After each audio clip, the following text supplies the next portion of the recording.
हाँ तो आज आमे अति बड़ी जगन्नाथ दासंक ओडिया भागवतर गोटिए माने बहुत गहना आउ मर्मस्पर्शी अध्याय भीतर को जीवा आउ एहा भागवतर प्रथम स्कंध नवम अध्याय उपर आधारित। एहा हेउछि पितामह भीष्मक महाप्रयाणर कहानी। पितामह भीष्म।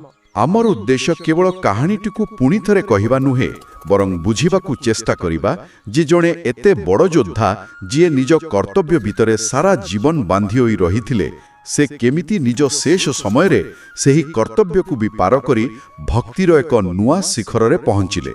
माने एहा जणे व्यक्तिर मृत्यु नुहे बरं गोटे आत्मर मुक्तिर गाथा। एकदम आउ एहा एक एमिति मुक्ति जहाकू देखिबा पई देवता और ऋषि माने भी एकाठी होइथिले। एही अध्याय हमकु देखाए जे किपरि जणे मनीष निज मृत्यु को एक उत्सव रे परिणत करि पारे जेतेबेले तार चेतना माने सठिक स्थान रे केंद्रित होइथाय। तेबे चालंतु सेही दृश्य रही आरंभ करिबा। कुरुक्षेत्र युद्ध सरी जाइछि। धर्मराज युधिष्ठिर राजा हेबाकू जाउछन्ति किंतु तांको मनरे जम्मा शांति नाही। युद्धरे जो रक्तपात हैला सेति पई से गभीर अनुताप रे अछन्ति। हां बहुत दुखी अछन्ति। तो धर्मर प्रकृत मार्ग जानिबा पई से श्रीकृष्ण और निज भाई मानक सह कुरुक्षेत्र को जाउछन्ति जेउटी भीष्म सरसैया रे मृत्यु को अपेक्षा करूछन्ति। आउ एही दृश्यर वर्णना बहुत माने प्रभावशाली। गोटिए पटे सुनार रथरे अर्जुनंक सह सारथी रूपरे श्रीकृष्ण आउ अन्य पटे बाकी पांडव माने। भागवतर एक सुंदर उपमा भी दिया जाइछि। हाँ जेपरि देवतांक भितरे इंद्र किंबा गुह्यक मानंक भितरे कुबेर सेमिति पांडव मानंक भितरे श्रीकृष्ण शोभा पाउछन्ति किंतु केवल सेमाने रुहंती सेठारे भारतवर्षर सबु बड़ बड़ ऋषि माने व्यास नारद परशुराम वशिष्ठ समस्ते अछन्ति। एटा कोनोसी साधारण मृत्यु नुहे एहा गोटे महाजागतिक घटना आउ समस्ते तार साक्षी हेबाकू आसिछन्ति। एइठुई तो भीष्मंकर महानता जणा पड़े। ठीक आउ भीष्म सररे बिद्ध होई सोईथिले भी सेही महापुरुष मानकू देखि मने मने समस्तंकु प्रणाम करूछन्ति किंतु जेतेबेले तांकर नजर पांडव मानक उपरे पडुछि तांक आखिरु लुह झरी आसुछि।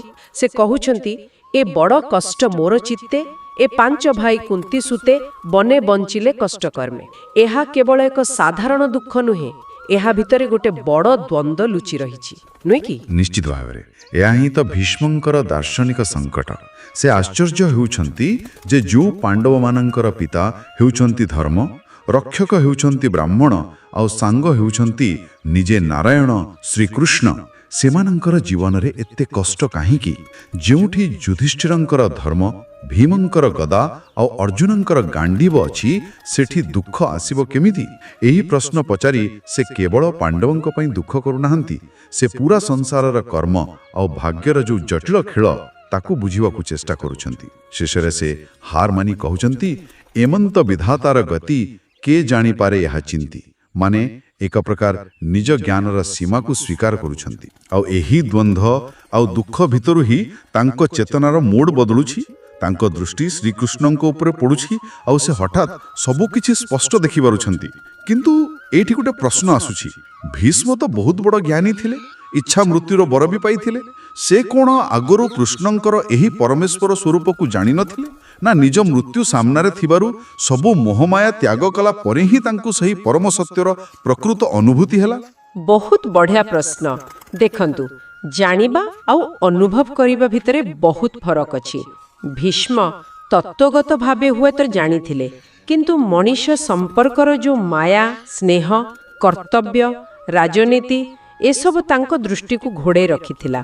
से निजे स्वीकार करूछन्ति तू कृष्ण महिमा न जानी मातुल सुत प्रायमणि प्रिय सुहृत मित्र परि सचिव बुद्धि की आचरी। माने से कहूछन्ति मु तुमको माउसी पुओ भाई सांग परामर्शदाता भाबुथिली एपरिकी दूत करी 5 खंड गाँ मागिबाकू पठेइथिली रथरे सारथी भी करैथिली। एबे सरसज्जारे जेतेबेले सबु सांसारिक भूमिका शेष होई जाइछि सेतेबेले तांकु सेही संपर्कर बाहरे थिबा सत्य देखा जाउछि। ମୃତ୍ୟୁ ସବୁ ମାୟାର ପର୍ଦ୍ଦା ହଟେଇ ଦେଉଛି। ଆଉ ସେହି ଅନୁଭୂତିରୁ ସେ ନିଜର ଶେଷ ଇଚ୍ଛା ପ୍ରକାଶ କରୁଛନ୍ତି। ସେ କହୁଛନ୍ତି ଯେ ଏହା ତାଙ୍କର ପରମ ସୌଭାଗ୍ୟ ଯେ ଜୀବନ ଛାଡ଼ିବା ବେଳକୁ ନିଜେ ଭଗବାନ ତାଙ୍କ ଆଖି ସାମ୍ନାରେ ଅଛନ୍ତି। ସେ ପ୍ରାର୍ଥନା କରୁଛନ୍ତି ଯେ ତାଙ୍କ ମନ, ବଚନ ଆଉ ଦୃଷ୍ଟି କେବଳ ଶ୍ରୀକୃଷ୍ଣଙ୍କର ସେହି ସୁନ୍ଦର ହସ ହସ ପଦ୍ମଲୋଚନ ରୂପରେ ହିଁ ଲାଗି ରହୁ। କିନ୍ତୁ ଏହାପରେ ସେ ଯେଉଁ ରୂପକୁ ଧ୍ୟାନ କରୁଛନ୍ତି ତାହା ବଡ଼ ଆଶ୍ଚର୍ଯ୍ୟଜନକ। ହଁ, ଇଏ ହେଉଛି ସବୁଠୁ ବଡ଼ କଥା। ସେ କୌଣସି ଶାନ୍ତ ସମାହିତ ମୁରଲୀଧାରୀ ରୂପକୁ ମନେ ପକାଉନାହାନ୍ତି।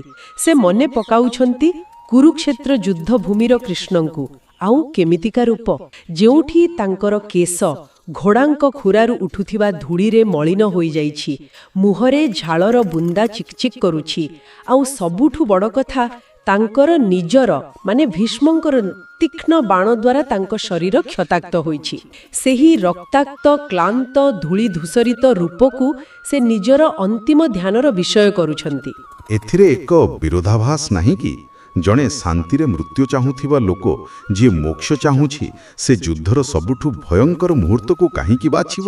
ଏହା କ'ଣ ତାଙ୍କ ଭିତରେ ଥିବା ଯୋଦ୍ଧା ସ୍ୱଭାବର ଶେଷ ପ୍ରତିଫଳନ ଥିଲା? ଦେଖିବାକୁ ଗଲେ ଏହା ଏକ ବିରୋଧାଭାସ, କିନ୍ତୁ ଭକ୍ତିର ଦୃଷ୍ଟିରୁ ଏହା ହିଁ ଚରମ ସତ୍ୟ। ଭୀଷ୍ମ ସେହି ମୁହୂର୍ତ୍ତକୁ ମନେ ପକାଉଛନ୍ତି ଯେତେବେଳେ ତାଙ୍କ ବାଣର ଆଘାତ ସହି ନ ପାରି ଅର୍ଜୁନ ରଥରେ ପଛଘୁଞ୍ଚା ଦେଉଥିଲେ। ସେତେବେଳେ ନିଜ ଭକ୍ତ ଅର୍ଜୁନଙ୍କୁ ରକ୍ଷା କରିବା ପାଇଁ ଶ୍ରୀକୃଷ୍ଣ ନିଜର ମୁଁ ଅସ୍ତ୍ର ଧରିବି ନାହିଁ ପ୍ରତିଜ୍ଞାକୁ ଭାଙ୍ଗି ଦେଇଥିଲେ। ସେ ହାତରେ ରଥର ଚକାଟିଏ ଧରି ସିଂହ ଭଳି ଭୀଷ୍ମଙ୍କୁ ମାରିବା ପାଇଁ ମାଡ଼ି ଆସିଥିଲେ। ଭାଗବତରେ ଲେଖା ଅଛି, ମୋହର ତୀକ୍ଷ୍ଣ ବାଣେ କୋପି ମହାବଚନେ ସତ୍ୟ ସ୍ଥାପି ତକ୍ଷଣେ ଚକ୍ର ନେଇ ହସ୍ତେ ରଥୁ ଧାଇଲା ଭୂମିଗତେ। ଓହୋ, ମୁଁ ଏହି କଥାକୁ ସବୁବେଳେ ଭଗବାନଙ୍କ କ୍ରୋଧ ବୋଲି ଭାବୁଥିଲି, କିନ୍ତୁ ଭୀଷ୍ମଙ୍କ ଦୃଷ୍ଟିରେ ଏହା କରୁଣାର ଚରମ ରୂପ ଥିଲା। ଏ କଥା ମୋତେ ଏକ ନୂଆ ଦୃଷ୍ଟିକୋଣ ଦେଲା। ଏକଦମ ସେଇଆ। ଭୀଷ୍ମଙ୍କ ପାଇଁ ଭଗବାନଙ୍କର ନିଜ ପ୍ରତିଜ୍ଞା ଭାଙ୍ଗିବାଟା ହିଁ ତାଙ୍କ କରୁଣାର ସବୁଠୁ ବଡ଼ ପ୍ରମାଣ। ଏହା ଦେଖାଉଛି ଯେ ଭଗବାନ ନିଜ ସତ୍ୟଠାରୁ ବି ନିଜ ଭକ୍ତକୁ ଅଧିକ ଭଲ ପାଆନ୍ତି। ତାଙ୍କର ସେହି କ୍ରୋଧ, ସେହି ଆକ୍ରମଣ, ସେହି କ୍ଷତାକ୍ତ ଶରୀର, ଏସବୁ ତାଙ୍କ ପାଇଁ ନୁହେଁ, ତାଙ୍କ ଭକ୍ତ ପାଇଁ ଥିଲା। ତେଣୁ ଭୀଷ୍ମଙ୍କ ପାଇଁ ସେହି ରୂପ ହିଁ ଭଗବାନଙ୍କର ଭକ୍ତ ବତ୍ସଳତାର ସର୍ବଶ୍ରେଷ୍ଠ ନିଦର୍ଶନ। ସେଥିପାଇଁ ସେ ସେହି ରୂପକୁ ଦେଖି ଦେଖି ହିଁ ନିଜର ପ୍ରାଣ ତ୍ୟାଗ କରିବାକୁ ଚାହୁଁଛନ୍ତି। ଏହା ତ ଏକ ଅଦ୍ଭୁତ ଭାବନା। ତେବେ ଏହି ଜ୍ଞାନ ଆଉ ଭକ୍ତିର ଶିଖରରେ ପହଞ୍ଚିବା ପରେ ସେ ଯୁଧିଷ୍ଠିରଙ୍କୁ ଉପଦେଶ ଦେବା ପାଇଁ ମାନସିକ ସ୍ତରରେ କିପରି ପ୍ରସ୍ତୁତ ହେଲେ? ମାନେ ଏତେ ଶାରୀରିକ କଷ୍ଟ ଭିତରେ ଥାଇ ସେ ଦାନ ଧର୍ମ, ରାଜଧର୍ମ, ମୋକ୍ଷ ଧର୍ମ ଉପରେ ଏତେ ଲମ୍ବା ଉପଦେଶ ଦେବା କ'ଣ ସମ୍ଭବ? ଏହା ତାଙ୍କର କର୍ତ୍ତବ୍ୟ ପରାୟଣତାର ଶେଷ ପରୀକ୍ଷା ଥିଲା ବୋଧେ। ତାଙ୍କର ଶରୀର କଷ୍ଟ ପାଉଥିଲା, କିନ୍ତୁ ତାଙ୍କର ଚେତନା ସେସବୁର ବହୁତ ଉପରକୁ ଉଠି ସାରିଥିଲା। ସେ ଜାଣିଥିଲେ ଯେ ଧର୍ମରାଜ୍ୟର ସ୍ଥାପନା ପାଇଁ ଯୁଧିଷ୍ଠିରଙ୍କ ମନରେ ଥିବା ଦ୍ୱନ୍ଦ୍ୱକୁ ଦୂର କରିବା ତାଙ୍କର ଶେଷ କର୍ତ୍ତବ୍ୟ। ତେଣୁ ଯୁଧିଷ୍ଠିରଙ୍କ ପ୍ରଶ୍ନର ଉତ୍ତରରେ ସେ ଚତୁର୍ବର୍ଣ୍ଣ ଓ ଆଶ୍ରମର ଧର୍ମ, ରାଜାଙ୍କର କର୍ତ୍ତବ୍ୟ, ଆପଦକାଳର ଧର୍ମ, ମୋକ୍ଷର ମାର୍ଗ, ଏପରିକି ସ୍ତ୍ରୀମାନଙ୍କର ଧର୍ମ ବିଷୟରେ ମଧ୍ୟ ବୁଝାଇଲେ। ସେଥିରୁ କୌଣସି ଗୋଟିଏ ଉପଦେଶ ଅଛି କି ଯାହା ଆଜିର ସମୟରେ ବି ବହୁତ ପ୍ରାସଙ୍ଗିକ ମନେ ହୁଏ? ଅନେକ ଅଛି, କିନ୍ତୁ ଗୋଟିଏ କଥା ବିଶେଷ ଭାବେ ମନେ ପଡ଼େ। ରାଜଧର୍ମ ବିଷୟରେ କହିବା ବେଳେ ସେ କହିଥିଲେ ଯେ କାଳ ହିଁ ରାଜାର କାରଣ, ରାଜା କାଳର କାରଣ ନୁହେଁ। ଏହାର ଗଭୀର ଅର୍ଥ ହେଉଛି ସମୟ ହିଁ ପରିସ୍ଥିତି ସୃଷ୍ଟି କରେ ଏବଂ ଜଣେ ରାଜା ବା ଶାସକ ସେହି ପରିସ୍ଥିତି ଅନୁସାରେ କାମ କରିବାକୁ ବାଧ୍ୟ। ସେ ନିଜ ଇଚ୍ଛାରେ ସମୟକୁ ବଦଳାଇ ପାରିବ ନାହିଁ। ଜଣେ ଭଲ ଶାସକ ସମୟର ଗତିକୁ ବୁଝିପାରେ ଏବଂ ସେହି ଅନୁସାରେ ନିଜର କର୍ତ୍ତବ୍ୟ କରେ। ବାଃ, ଏହା ପ୍ରକୃତରେ ଗଭୀର। ହଁ, ଏହା ଆଜିର ନେତାମାନଙ୍କ ପାଇଁ ଏକ ବହୁତ ବଡ଼ ଶିକ୍ଷା। ଏହା ଅହଙ୍କାର ତ୍ୟାଗ କରି ପରିସ୍ଥିତିକୁ ବୁଝିବାର କଥା କହେ। ଠିକ୍ ଅଛି। ତେବେ ଏହି ସବୁ ଉପଦେଶ ଦେଇ ସେ ସେହି ପୁଣ୍ୟ ସମୟ ମାନେ ଉତ୍ତରାୟଣକୁ ଅପେକ୍ଷା କରୁଥିଲେ, ଯେତେବେଳେ ସୂର୍ଯ୍ୟ ଉତ୍ତର ଦିଗକୁ ଗତି କରନ୍ତି। ହଁ, ଯାହା ଶରୀର ତ୍ୟାଗ ପାଇଁ ଏକ ଶୁଭ ମୁହୂର୍ତ୍ତ ବୋଲି ଧରାଯାଏ। ଆଉ ଯେତେବେଳେ ସେହି ସମୟ ଆସିଲା, ଭୀଷ୍ମ ନିଜର ସମସ୍ତ ବଚନ ବନ୍ଦ କରିଦେଲେ। ସେ ଆଖି ବୁଝି ଧାରଣା ଯୋଗରେ ନିଜ ମନକୁ ଶ୍ରୀକୃଷ୍ଣଙ୍କ ଚରଣରେ ସ୍ଥିର କଲେ। ଏଠାରେ ଧାରଣା ଯୋଗ କହିଲେ ସାଧାରଣ ଶ୍ରୋତାଙ୍କ ପାଇଁ ଟିକେ ବୁଝାଇଦେଲେ ଭଲ ହେବ। ନିଶ୍ଚୟ।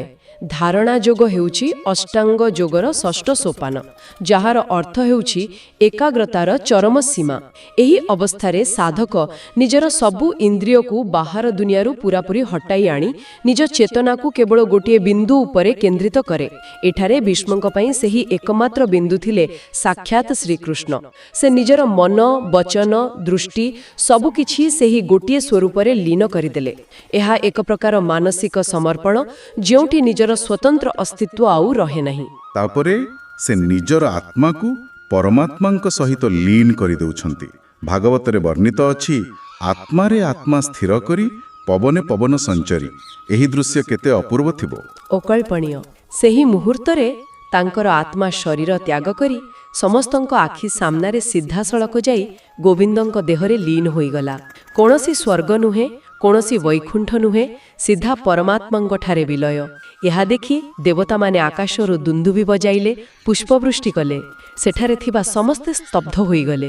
ଭୀଷ୍ମଙ୍କର ଏହି ମହାପ୍ରୟାଣ ପରେ ଯୁଧିଷ୍ଠିର ତାଙ୍କର ଅନ୍ତିମ ସଂସ୍କାର କରୁଛନ୍ତି ଏବଂ ଶେଷରେ ଶ୍ରୀକୃଷ୍ଣଙ୍କ ସହାୟତାରେ ହସ୍ତିନାପୁରରେ ରାଜା ଭାବେ ଅଭିଷିକ୍ତ ହେଉଛନ୍ତି।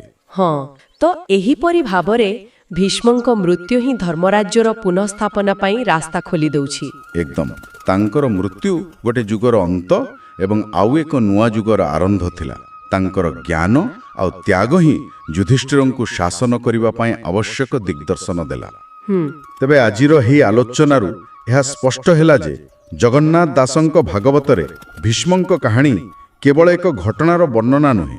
ଏହା ହେଉଛି ଜଣେ ବ୍ୟକ୍ତିର କର୍ତ୍ତବ୍ୟ, ଜ୍ଞାନ ଏବଂ ଶେଷରେ ସମ୍ପୂର୍ଣ୍ଣ ସମର୍ପଣ ଭିତର ଦେଇ ମୁକ୍ତି ପାଇବାର ଏକ ଯାତ୍ରା। ଶେଷରେ ଏକ ଚିନ୍ତା କରିବା ଭଳି କଥା ଛାଡ଼ି ଯାଉଛି। ଭୀଷ୍ମ ନିଜର ଅନ୍ତିମ ସ୍ତୁତିରେ କହୁଛନ୍ତି, ଯେ ରୂପେ ଦୃଷ୍ଟି ଭେଦେ ରବି ଅନେକ ବୋଲି ଅନୁଭବୀ। ଅର୍ଥାତ୍ ଯେପରି ଗୋଟିଏ ସୂର୍ଯ୍ୟ ଅଲଗା ଅଲଗା ପାତ୍ରରେ ଥିବା ପାଣିରେ ଅନେକ ଦେଖାଯାଏ, କିନ୍ତୁ ପ୍ରକୃତରେ ସୂର୍ଯ୍ୟ ଗୋଟିଏ, ସେହିପରି ସେହି ଏକମାତ୍ର ପରମାତ୍ମା ହିଁ ସବୁ ଜୀବଙ୍କ ଭିତରେ ଅଛନ୍ତି। ଭୀଷ୍ମ ନିଜ ଜୀବନର ବିଭିନ୍ନ ଆଉ ବେଳେବେଳେ ପରସ୍ପର ବିରୋଧୀ ଭୂମିକା, ଜଣେ ଯୋଦ୍ଧା, ଜଣେ ସମ୍ପର୍କୀୟ, ଜଣେ ଶାସକ ଆଉ ଶେଷରେ ଜଣେ ପରମ ଭକ୍ତ, ଏସବୁ ଭିତରେ ସେହି ଏକ ପରମ ସତ୍ୟକୁ ପାଇଲେ। ଏହା ଶ୍ରୋତାଙ୍କ ପାଇଁ ଏକ ପ୍ରଶ୍ନ ଛାଡ଼ିଯାଏ, ଆମ ନିଜ ଜୀବନର କେଉଁ ପରସ୍ପର ବିରୋଧୀ ଭୂମିକା ବା ଅନୁଭୂତିଗୁଡ଼ିକ ଏକ ଗଭୀର ଏକୀକୃତ ସତ୍ୟ ଆଡ଼କୁ ଇଙ୍ଗିତ କରୁଥାଇପାରେ। ଆମର ଚ୍ୟାନେଲକୁ ସବସ୍କ୍ରାଇବ୍ କରନ୍ତୁ ଏବଂ ଭିଡ଼ିଓକୁ ସେୟାର କରନ୍ତୁ। ହଁ, ନମସ୍କାର।